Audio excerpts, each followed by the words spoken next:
রাধে রাধে। গীতার মূল্যায়নের আজকের ভিডিও শ্রীমদ্ ভাগবত গীতার জ্ঞানযোগের অর্থাৎ চতুর্থ অধ্যায়ের 4 নম্বর শ্লোক অনুবাদ সহ তাৎপর্য করে বলবো।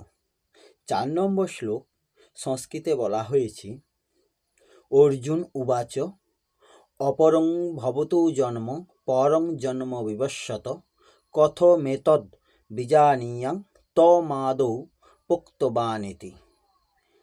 এর অনুবাদ হচ্ছে, অর্জুন বললেন, সূর্যদেব বিবস্বানের জন্ম হয়েছিল তোমার অনেক পূর্বে।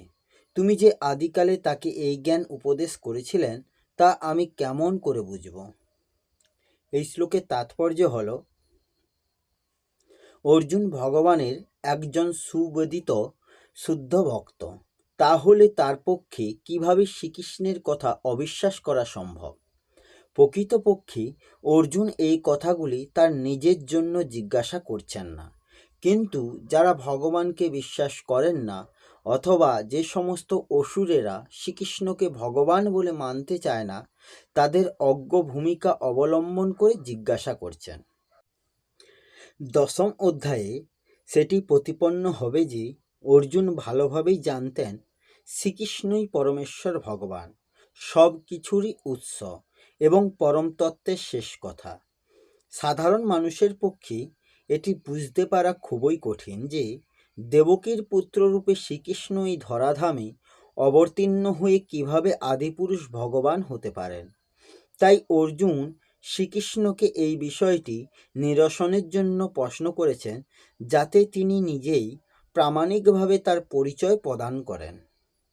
শ্রীকৃষ্ণের ভগবৎবত্তার কথা শুধু আজ নয়, পুরাকাল থেকে সমগ্র জগতের সকলেরই স্বীকার করে আসছে, কেবল অসুরেরাই তাকে মানতে চায় না।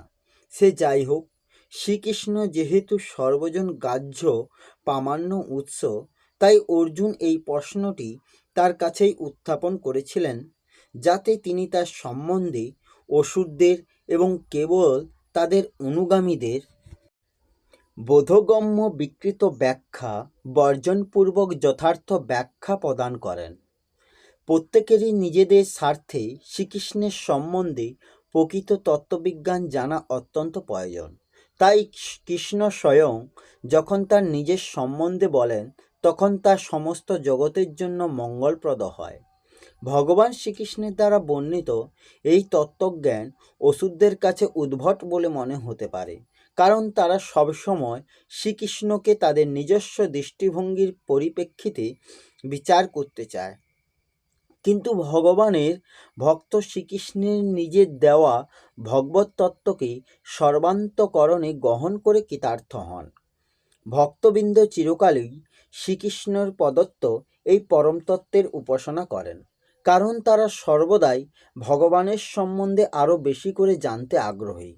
যারা নিরেশ্বরবাদী, ভগবত বিদ্বেষী, যারা মনে করে ভগবানও একজন সাধারণ মানুষ, তারাও হয়তো এভাবে শ্রীকৃষ্ণের লীলা শ্রবণ করে শ্রীকৃষ্ণকে একজন অতি মানবিক, সচিদানন্দময়, রূপসম্পন্ন, অপ্রাকৃত, মায়াতীত, গুণাতীত ও কালাতীত বলে বুঝতে পারবে।